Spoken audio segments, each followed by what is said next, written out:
My ex-girlfriend is there. I have to go pick her up. Cliff, my husband, said this, staring at a woman as if mesmerized. I was shocked and speechless at his sudden outburst. This happened on our wedding day, while we were on our way to the ceremony in the car. Cliff abruptly hit the brakes and stopped, seemingly observing the situation for a while. The woman Cliff was looking at was carrying a heavy load of luggage. Then, suddenly panicking, Cliff said to me, "You're in the way. Get out of the car, quickly." My name is Helena. I'm a 29-year-old nurse. Cliff and I are the same age, and we met through a friend's introduction. I'm so busy with work, I hardly have time for dating, but I do want to marry if I meet the right person. I told my friend in a bit of a tough request. She said, I know the perfect person for you. I'll bring them over next time. And went out of her way to arrange a meeting for me. At that time, I was working hard as an active nurse. I wanted someone strong who could pull me along. Cliff was exactly the man of my dreams. He took pride in his work and had a good sense of confidence, approaching everything with seriousness. I hardly ever talked to men outside of work, so I was nervous, but being a nurse must be very tough, especially now. I guess healthcare workers are having a hard time, both mentally and physically, Cliff said. His consideration comforted me greatly. I responded, Yes, it's challenging, but look at you, Cliff. I feel I should strive to do better. Cliff blushed at that. I was drawn to Cliff, not just his serious side, but his ability to laugh too. We dated smoothly after that and decided to get married. I felt I could live and we'd support each other without changing my life with him. I loved my job, so I naturally continued working after marriage. But one day, there's something I need to talk to you about. Cliff came up to me with an angry look and said, reflecting on whether I had done something to upset Cliff, I remembered him suddenly asking, Can you quit your job? Surprised. Why? I love my current job. I don't want to quit. Did I do something to upset you? I tried to remain calm and replied. Then Cliff said, A wife who works harder than her husband? What will people think of me? From now on, Helena, you will quit your job and focus all your energy on housework. And I'll support you, okay? He spoke in a commanding tone. Honestly, it was the first time I had seen Cliff like this, and I found it quite strange. I told Cliff, if you wanted a housewife, you should have said that before we got married. Then we could have discussed it. Cliff replied, I've never met someone so dedicated to their job and striving for perfection. I thought it would be great if you became a housewife after marriage and took care of the household chores perfectly, as I'm not good at them. He said quietly. Angry, I said, Then why not hire a maid? Or did you just want someone who could do perfect housework without costing anything? To which Cliff said, Don't be ridiculous. Of course not. If I didn't feel comfortable with someone, I wouldn't marry and live with them. I was torn, but still in the early days of marriage, and with feelings for Cliff, I thought I should try harder. Hesitantly, I said, If that's the case, I'll try a bit harder with the housework, but I'm not quitting my job. And please don't talk about such things until you can cover the living expenses of 2 adults on your own income. And I continued working.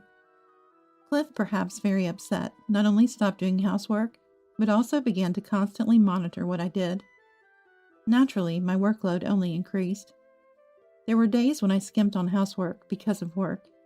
Then Cliff would pounce on the opportunity to criticize, taking pride in pointing out what was wrong. Frustrated, I told Cliff, I get it, housework isn't your thing. It's okay if it's not perfect. But since we both work, it would be nice if you helped a bit. Cliff sighed in exasperation. That's what I've been saying. I don't like doing housework because I'm not good at it. It's hard to balance work and housework, so you should just quit your job. He just wouldn't listen. I couldn't take it anymore and said, When will you understand that our household can't function without both incomes? Without my salary, we'd barely manage to pay the rent and fixed expenses. But he didn't seem to care.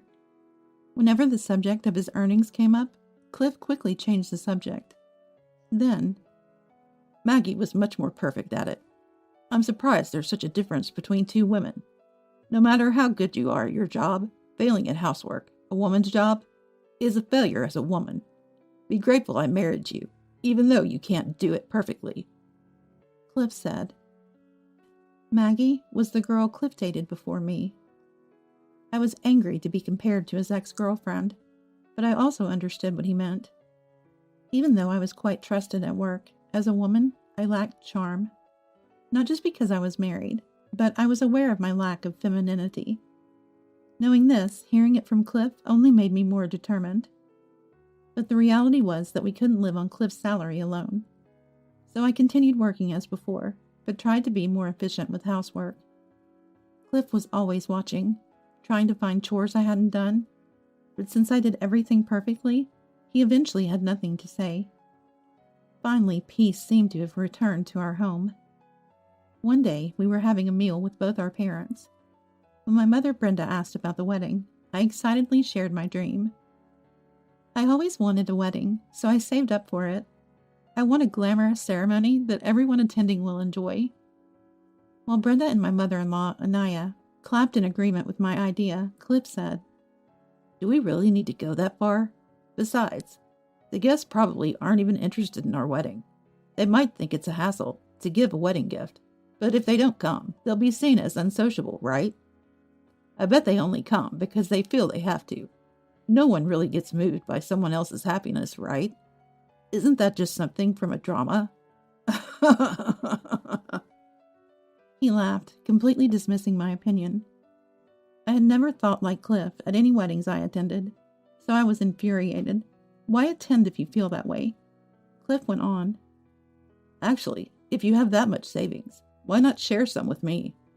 I work hard all day, sweating it out. Oh, I want a motorcycle. Let's save on the wedding and honeymoon and buy me a bike instead." And just like that, he started planning to spend as little as possible, all for his motorcycle. Looking at our parents, I saw their faces tense, holding back what they wanted to say. Feeling unsettled, my in-laws quickly spoke up. "Cliff, enough is enough. You're completely dismissing Helena's wishes and only thinking about yourself. How can you even think of using the money Helena saved for the wedding on a bike just for you?" Anaya scolded him. My father-in-law Jordan added, "People have different views on weddings, so it's natural for you and Helena to disagree. But to outright reject and insult her, and then just try to take her money. Do you realize how despicable you look right now? If you keep this up, you might end up divorced before you even get married." He scolded his son. I told Cliff, "I've always been moved and had fun at weddings. Seeing a bride happy always brings tears to my eyes. It's a moment when you can feel how much the groom values the bride, and I even thank them for having the ceremony. Some friends have come up with events to make sure their guests have a good time, and I truly enjoyed those. But I guess you think differently. That's fine. Why don't we save on the wedding and spend more on our honeymoon?" I was glad my in-laws scolded him, but no matter how much they tried to get through to Cliff, it wouldn't matter if he himself didn't want to change. I was about to compromise and agree to Cliff's idea of a wedding when he suddenly said, "No, forget it. I'll grant all your wishes. Those weddings you've attended must have been really good, huh? Then let's make ours even better." Cliff suddenly became serious. He's the kind of person who doesn't like being compared to others. Plus, the warning from his parents about a possible divorce seemed to have made him reflect. Our parents looked relieved. "It'll be busy, but make sure you discuss things together. It's not right to only push through one person's opinion, but not saying anything because they won't listen is also wrong. Always share your feelings with each other," my mother said. Seeing Cliff's change, Anaya almost triumphantly said, "Cliff, that's more like it. I knew you'd understand if you talked about it. Look, Helena, how about this cute dress? It would suit you perfectly." She began suggesting ideas while smiling and flipping through a magazine. "Helena, don't hold back. If you need more money, we can help cover the costs." She even offered. I felt bad and said we plan within our budget, but my in-laws seemed really excited about the wedding, which made me happy. They had treated me like their own daughter since we started dating. "If Cliff ever does anything terrible to you, tell us right away." They continued to assure me. From then on, we were able to proceed smoothly with the wedding preparations. Cliff said, "We'll have a wedding like no one else has ever had." He started researching enthusiastically in books and on the internet, bringing more ideas than even me. Seeing other weddings, he'd say, "This looks nice," and smile naturally. Watching him, I felt reassured that the beauty of weddings was getting through to him. We both loved to delve deep into things once we decide to do them. In our discussions with the wedding planner, time would fly by, and the days, though busy, felt peaceful and enjoyable. Finally, the day of our wedding arrived. It was a hot summer day, but the weather was clear, so we were relieved we could have the ceremony without issues. Cliff was also enthusiastic, and we woke up early, fully prepared to leave. We were driving to the venue with Cliff at the wheel. If we continued driving normally, we'd easily make it to the ceremony on time. While looking forward to it, suddenly, Cliff hit the brakes. I panicked and asked, What happened?" There was no immediate danger, and I couldn't understand why Cliff had stopped so suddenly. Then Cliff said, "Let me pull over for a moment." He steered the car to the side of the road. Suddenly he exclaimed, "I knew it! There's Maggie!" and stared at a woman walking on the sidewalk for a while. Surprised and speechless at his sudden outburst, I noticed that Maggie seemed to be struggling with heavy luggage, occasionally stopping to rest. From Cliff's reaction, I wondered if he was considering helping her because she seemed to be having a hard time. Though I felt complicated emotions watching him stare, I was relieved when Cliff resumed driving. To be honest, I had been feeling that Cliff might still have feelings for his ex-girlfriend.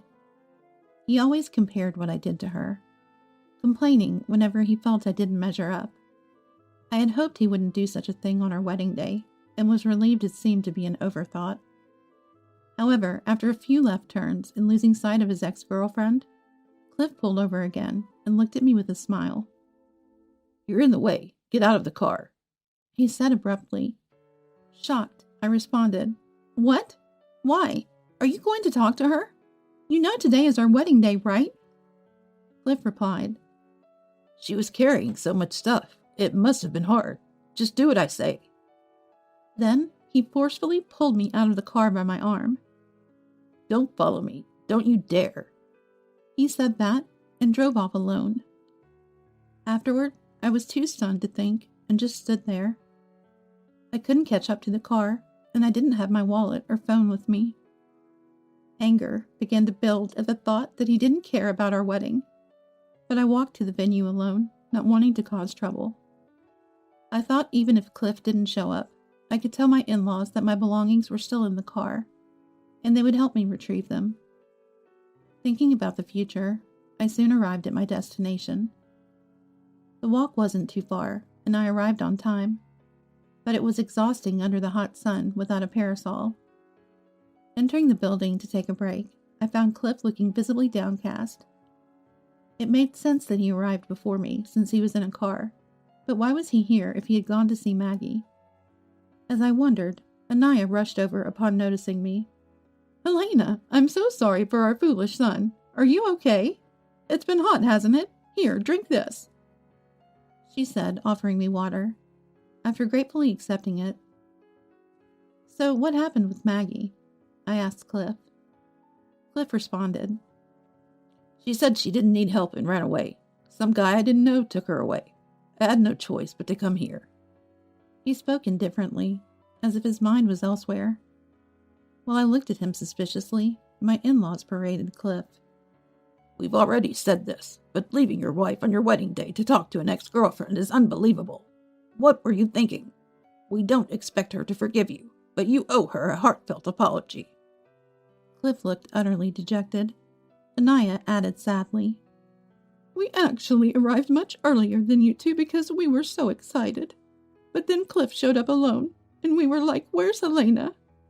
So we pressed him, and that's when we found out what happened." I then asked, "After she rejected you, why didn't you come back for me?"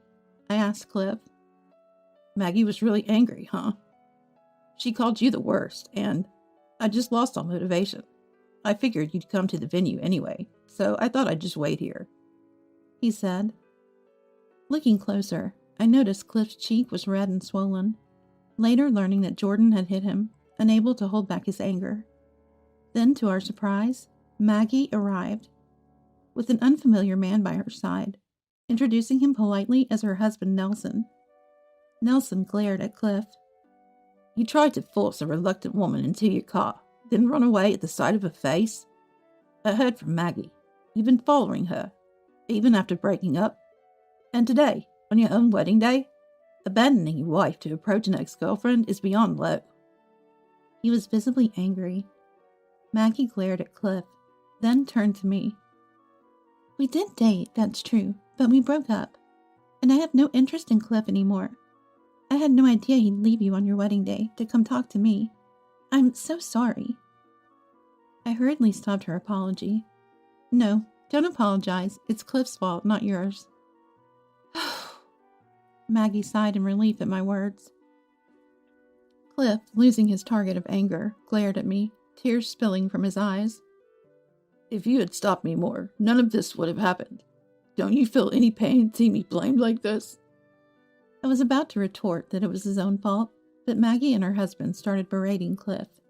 Maggie said, "Enough already. I kept quiet before because only I was troubled, but now you've bothered both your wife and my dear husband. I won't forgive this. Don't think you'll get away with it." She glared fiercely at Cliff. Nelson added, "What's with that victim's face? You've hurt both your wife and someone else's. Don't play the martyr." He looked at Cliff with utter disdain. I said to Maggie, "You and your husband did nothing wrong. On the contrary, we owe you an apology for the inconvenience caused by Cliff. From what he said, it seems he was indeed asking you to get back together." I asked her about that. Maggie sighed deeply and nodded. "Actually, our home is quite close to Cliff's parents.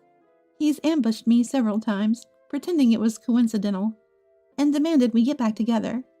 I always tried not to provoke him, but made it clear I wasn't interested. He was quick to anger, and I feared he might turn violent, so I kept it from my husband. But now I think I should have told him sooner." She looked on the verge of tears. Nelson added, "I understand why my wife couldn't talk about it before. Seeing how unreasonable this man is, who knows what he might do if confronted. I don't blame her," he said. They seemed like a caring couple, and though they were strangers to me, I was glad Maggie had found someone good. I said to Maggie, "It's okay. We're the ones who should apologize for the trouble. Even when you said he was busy with work, he was pestering you. I'm really sorry." I apologized frantically. Then, seeing Cliff still looking unconvinced, I yelled at him, "You need to apologize too. Your actions have caused trouble for so many people. What are you going to do about it?" But Cliff just frowned in response. It was Maggie's husband who lost patience with Cliff's demeanor. "Apologies are fine, but looking at that face, I doubt any real remorse. Anyway, I want nothing to do with you. Promise never to interfere with another man's wife again," he shouted. Cliff, his face turning red, stepped towards Maggie's husband. "Maggie and I dated before she met you, so I know her better than you do. I want to get back together. If you're lonely after divorce, we can swap wives. Let's do that. She works hard, so she has money," Cliff said, as if it was a brilliant idea. His nonsensical words left not just me, but also Maggie and her husband speechless. Watching him excitedly talk about the days he would divorce and he would marry Maggie, I made up my mind. Let's cancel the wedding. I told Cliff, then apologized to my in-laws. "I'm sorry. I know you were looking forward to today, but as you can see, I can't marry Cliff. I'm sorry it's come to this after all your kindness." The in-laws replied, "Elena, you did nothing wrong, and we think your decision is correct. We're truly sorry for our son's foolishness and the trouble he's caused." They apologized, tears in their eyes. Looking around calmly, I noticed many venue staff observing our situations. Relatives and friends were due to arrive soon. Feeling too guilty to cancel at this point, I talked with the staff to turn the event from a wedding into a dinner party, deciding not to accept any wedding gifts. The venue staff, seemingly accustomed to such situations, arranged everything efficiently despite their disapproving glances at Cliff. I was filled with gratitude. Cliff, unconcerned about the attendees, kept dreaming about his married life with Maggie, cheerfully planning this and that while I talked with the staff. Seeing Maggie and her husband glaring at him with such disgust, I was amazed at how he could talk like that. After wrapping up the explanation, I went back to Cliff and told him I agreed to a divorce. As expected, Cliff showed no sadness and accepted it with joy. Right then, guests began to arrive. My in-laws, parents, and I kept apologizing to the attendees, urging them to at least enjoy the dinner party. I had never intended to discuss such a foolish situation, but Cliff was gleefully telling everyone about the wedding cancellation and our divorce. Those who arrived on time were in an uproar over the sudden cancellation. Furthermore, Cliff, faced with questioning guests, coolly continued his delusional talk about finding his true love and marrying the person he truly loved. "Escape now with your husband, Maggie. He's beyond reasoning," I whispered to her, pulling her aside, and handing her over to a staff member. She and her husband quickly left through the back door. Cliff, realizing Maggie was gone, became furious. Seeing them walking away outside, he rushed out after them, yelling, "Maggie, wait! Don't go with that guy! Come home with me!" "Just stop it, Cliff. Don't come near Maggie. Just disappear." Cliff was easily stopped by Maggie's husband, and then restrained by my father and Jordan, who dragged him back into the venue. I followed, apologizing repeatedly to Maggie and her husband. The guests, having witnessed everything, were thoroughly disgusted and left with remarks like, "You're the worst," to Cliff. The event ended with few people remaining. I felt sorry, but with Cliff's rampage, there was little else I could do. In the end, only my friends, parents, and in-laws stayed. They comforted me, and I began to regain some composure. After the cleanup, Cliff said, "Now that it's over, I'm going to Maggie's house," and tried to leave, but was forcefully put into a car by my tearful in-laws. A few days later, with my in-laws present, I got Cliff to sign the divorce papers, successfully finalizing our divorce. I had my in-laws help move Cliff's belongings out of the house or send them by mail. It was a hectic time, but it finally came to an end. One day, while refreshing myself in a suburban town, I ran into Maggie and her husband at a shopping mall. Worried about how they were, I asked about their well-being. They told me that Cliff, undeterred, had been watching the places where they met Maggie, and even followed her to her home and workplace. Cliff had said, "We're still in a relationship, right? You only acted reluctant because you were shy, weren't you?" Cliff apparently kept asking for a reconciliation, saying only what suited him. Maggie finally consulted the police and began legal proceedings against Cliff. Cliff, believing he had done nothing wrong, spouted his delusions in front of the police, leading to him being deemed a dangerous individual. Prompt legal action was taken, and a restraining order was issued against Cliff, preventing him from approaching Maggie. Surprisingly, the restraining order seemed to dampen Cliff's spirits. Facing legal action, he finally realized Maggie truly despised him. Since then, he has apparently stayed away from her. While it no longer matters to me, I'm relieved that Cliff won't trouble Maggie and her husband any further. Maggie continued, "Actually, we're moving soon to a place near my husband's family. We came here today to buy cleaning supplies for the move. Helena, I hope you stay well," she said. I bid them farewell with repeated goodbyes, and they left with smiles. Watching their retreating figures, I silently wished them happiness. This seemed to be the end of the matter. Just as I thought to delete Cliff's contact, surprisingly, he called me. I had kept his number for property division matters, but didn't expect a call.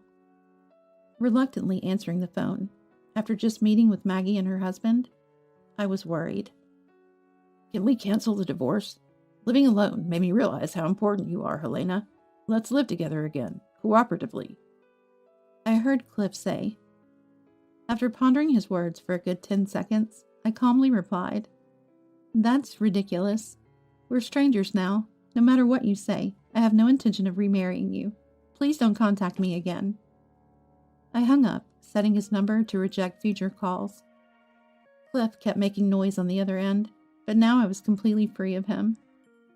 He tried calling from different numbers for a while, but I ignored them and eventually changed my phone and number, finally finding peace. I've moved out of the house, so there's no worry if he shows up, and there's no way for him to contact me. Maggie and her husband have moved away, and if Cliff showed up at my parents' house, they would angrily turn him away. My in-laws, disillusioned with Cliff after this incident, sold their house. This house is too close to Maggie's family. We've decided to sell it. Anaya and Jordan said tearfully. It pained me, but I hoped they would find happiness away from Cliff. Now homeless, Cliff was likely wandering alone, his whereabouts unknown.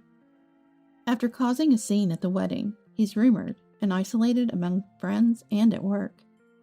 According to friends working at the same company as Cliff, he has become quite isolated there. It's a clear case of self-inflicted consequences. I sincerely hope he reflects deeply on his actions. As for me, I've started a new life from scratch in a new place. I was invited to join, so I transferred to a new hospital. At my current job, I can balance work and life well, managing both household chores and work responsibilities. Starting afresh in a new environment, learning every day, and having a fulfilling job again is what makes me happiest. I've also built a good relationship at work, and I'm enjoying my days. Although I'm divorced, I am much happier than when I was living with Cliff. This experience has reaffirmed my love for my work. I hope for continued peace and happiness